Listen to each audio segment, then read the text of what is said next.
चलिए जानते हैं आज दिन भर की सभी बड़ी खबरों को। इससे पहले अगर आपने वीडियो को लाइक नहीं किया है तो लाइक कर दें और चैनल को सब्सक्राइब भी कर लें। मध्य प्रदेश में वोटिंग के बाद अब मध्य प्रदेश के नेताओं का राजस्थान और तेलंगाना की तरफ रुख। मध्य प्रदेश में विधानसभा चुनाव के लिए मतदान होने के बाद प्रमुख दल भाजपा और कांग्रेस के नेताओं की ड्यूटी राजस्थान और तेलंगाना के चुनाव में लगाई गई है। दोनों दलों के प्रमुख दिग्गज नेता आगामी दिनों में दोनों राज्यों का रुख करने वाले हैं। कई तो पहुंच भी चुके हैं। राज्य में 17 नवंबर को मतदान हो चुका है और मतगणना 3 दिसंबर को होने वाली है। आने वाले दिनों में राजस्थान और तेलंगाना में मतदान है। मध्य प्रदेश में चुनाव से फुर्सत मिलने के बाद नेताओं को इन दोनों ही राज्यों में भेजा जा रहा है। कांग्रेस के नेता और पूर्व मंत्री जीतू पटवारी तो राजस्थान पहुंच भी चुके हैं और जनसभाओं से लेकर पार्टी बैठकों में हिस्सा ले रहे हैं। पार्टी दोनों राज्यों के चुनाव में कमलनाथ, दिग्विजय सिंह, अरुण यादव जैसे नेताओं के भी उपयोग की तैयारी में है। वहीं भाजपा दोनों राज्यों के चुनाव में मुख्यमंत्री शिवराज सिंह चौहान, प्रदेशाध्यक्ष विष्णु दत्त शर्मा के अलावा केंद्रीय मंत्रियों के उपयोग की रणनीति पर काम कर रही है। पार्टी ने तो तेलंगाना में राज्य के 22 नेताओं को भेजने का फैसला कर लिया है। यहां की 119 सीटों पर 30 नवंबर को मतदान होना है और 28 नवंबर को प्रचार थम जाएगा। राज्य की ओर से जो नेता चुनाव प्रचार में जाने वाले हैं उनमें शिवराज सरकार के 7 मंत्री, 3 सांसद, 4 विधायक आदि शामिल हैं।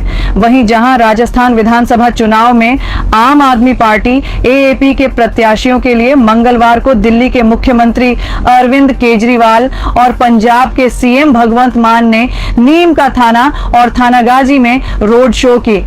इस मौके पर केजरीवाल ने कहा कि मैं इंजीनियर हूं, राजनीति नहीं आती है, काम आता है। अरविंद केजरीवाल ने कहा कि 10 साल पहले बनी पार्टी की 2 राज्यों में सरकार है। दिल्ली की योजनाओं की चर्चा करते हुए उन्होंने कहा कि एएपी ईमानदार और देशभक्त लोगों की पार्टी है। वहीं भगवंत मान ने प्रधानमंत्री नरेंद्र मोदी पर निशाना साधते हुए कहा कि मोदी को चाय बनानी आती ही नहीं है। उन्होंने केंद्र सरकार पर झूठे वादे करने का आरोप लगाया और कहा कि ऐसे लोगों को चुनिए जो आपके बीच रहते हों। दिल्ली और पंजाब में हमने चश्मदीद गवाह बन के देखा है, जनता फैसला कर सकती है। वहीं आपको बताते चलें कि राजस्थान में विधानसभा चुनाव के प्रचार अभियान के अंतिम दौर से ठीक पहले प्रधानमंत्री नरेंद्र मोदी और पूर्व मुख्यमंत्री वसुंधरा राजे मंगलवार को एक मंच पर नजर आए। इसके बाद सियासी गलियारों में अटकलों का दौर शुरू हो गया कि राजे और भारतीय जनता पार्टी बीजेपी के शीर्ष नेतृत्व के बीच सब ठीक ठाक है। राजनीतिक जानकार मान रहे हैं कि मतदान से ठीक पहले इस चुनावी सभा के जरिए बीजेपी की ओर से मतदाताओं को संदेश देने की कोशिश की गई है। राज्य में विधानसभा चुनाव के तहत मतदान 25 नवंबर को होना है। प्रचार का शोर 2 दिन बाद थम जाएगा।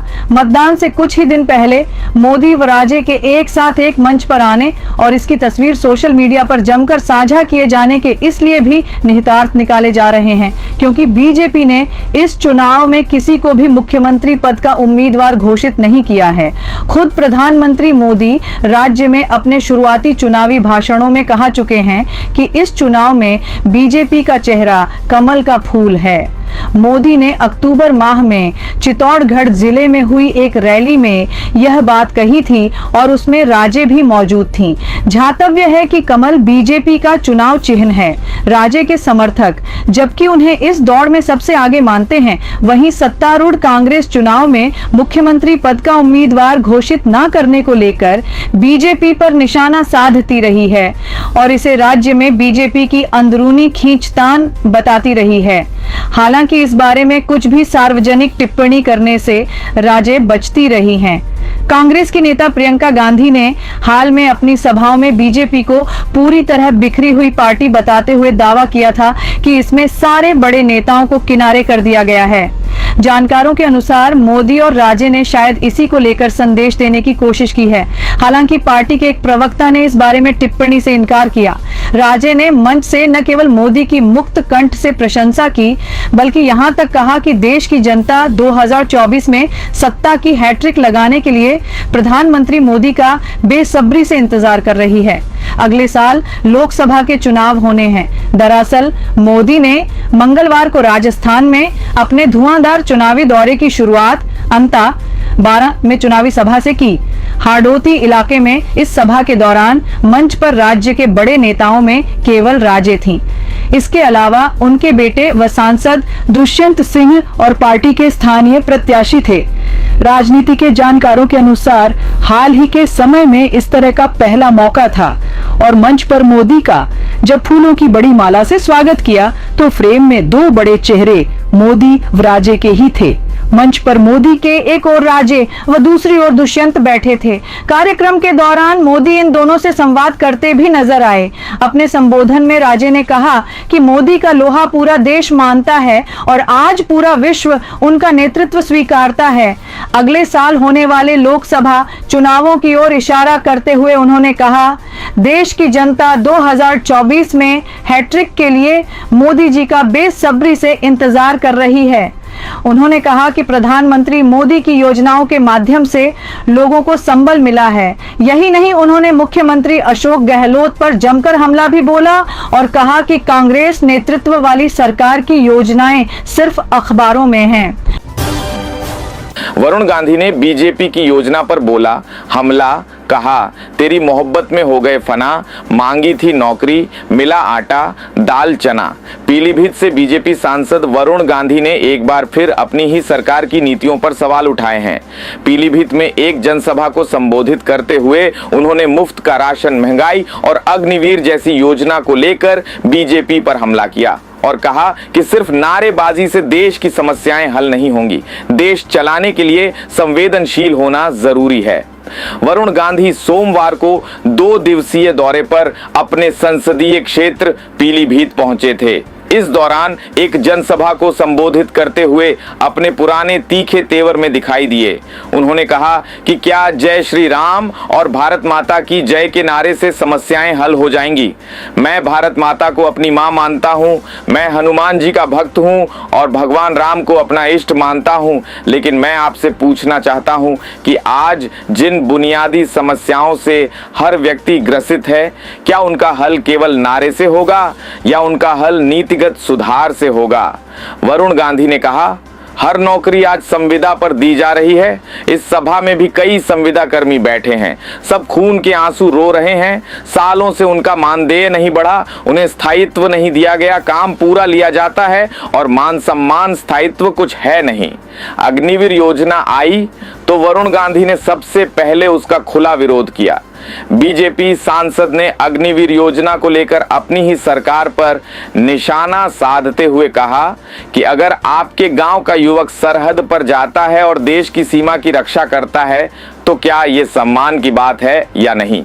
मैं आपसे पूछना चाहता हूं कि जब वो लड़का 4 साल बाद निकाल दिया जाएगा और वो आर्मी की वर्दी पहनकर आएगा और मजदूरी करेगा तो क्या इससे उस पर मानसिक असर पड़ेगा या नहीं। देश चलाना कोई मजाक नहीं है, ये संवेदनशील और गहरा काम है। आज महंगाई कितनी बढ़ गई है।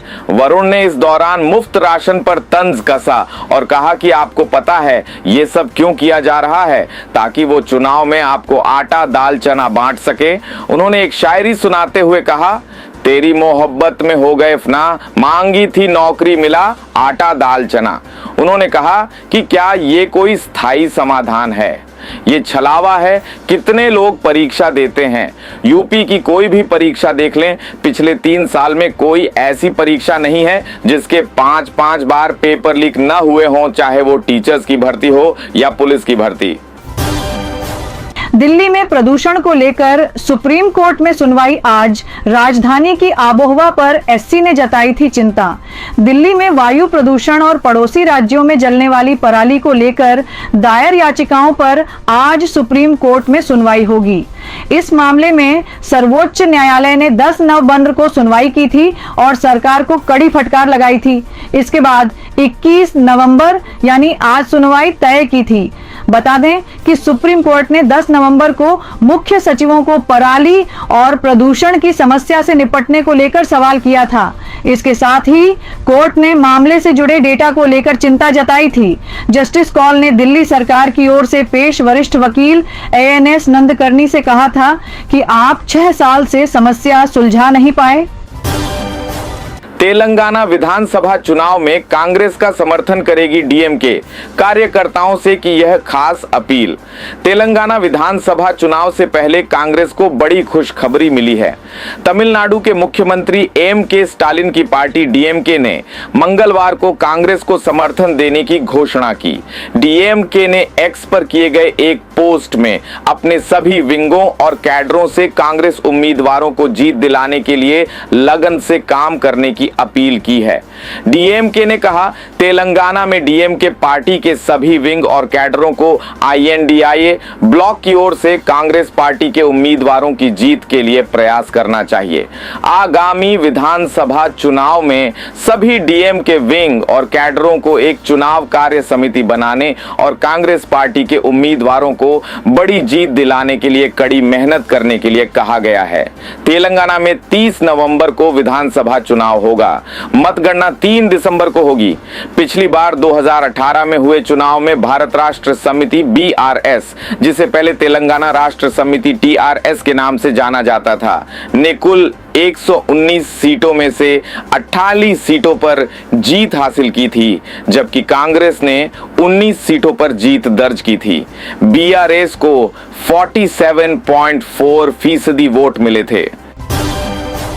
उत्तरकाशी टनल में फंसे मजदूरों का पहला वीडियो आया सामने। देखें कैसे रह रहे हैं लोग।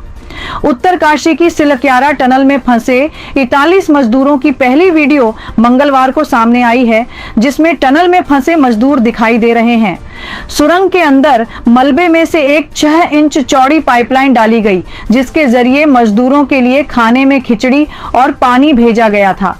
इसी पाइप में एक कैमरा भी डाला गया, जिससे वीडियो सामने आया है, जिसमें यह देखा जा सकता है कि मजदूर किन हालातों में सुरंग में पिछले 10 दिनों से रह रहे हैं। सोमवार को रेस्क्यू ऑन ऑपरेशन टीम ने सुरंग के अंदर एक 6 इंच का पाइप डाला था, जिसके जरिए मजदूरों तक खाना भेजा गया। वहीं मजदूर किस हालात में हैं, उनकी तबीयत कैसी है, ये जानने के लिए इसी पाइप से एक एंडोस्कोपिक फ्लेक्सी कैमरा भी भेजा गया, जिसमें सारे मजदूर दिखाई दे रहे हैं। इस टीम ने वॉकी टॉकी के जरिए उनसे बात भी की और उनका हौसला भी बढ़ाया। टनल में फंसे मजदूरों का जो वीडियो सामने आया है, उसमें देखा जा सकता है कि सारे मजदूर एक साथ खड़े हुए हैं। रेस्क्यू टीम ने कहा कि हम आपको यहां से देख सकते हैं। इसके साथ ही उन्हें मैसेज दिया गया कि वो कैमरे में लगे माइक के पास जाकर बात करें। इसके साथ ही राहत की बात यह है कि सभी मजदूर सुरक्षित दिखाई दे रहे हैं। सुरंग में फंसे मजदूरों के रेस्क्यू ऑपरेशन का आज 10वां दिन है। सोमवार को मजदूरों को खाने के लिए खिचड़ी, दाल समेत खाद्य सामग्री भेजी गई। कुक रवि रॉय ने कहा कि एक व्यक्ति के हिसाब 450 ग्राम खाना तैयार किया गया है। खिचड़ी के साथ संतरे, सेब और नींबू का रस भी भेजा गया है। इस पाइप के जरिए मोबाइल और चार्जर भी जाएगा। वहीं दूसरी तरफ NDRF, SDRF समेत तमाम एजेंसियों के साथ रेस्क्यू ऑपरेशन युद्ध स्तर पर जारी है। मजदूरों को टनल से निकालने के लिए सभी विकल्पों पर एक साथ काम किया जा रहा है। सोमवार को विदेश से एक टनल एक्सपर्ट भी यहां पहुंच गए हैं। वहीं सुरंग के ऊपर पहाड़ी के ऊपरी हिस्से में वर्टिकल ड्रिलिंग के जरिए मशीन से रास्ता बनाने की कोशिश की जा रही है।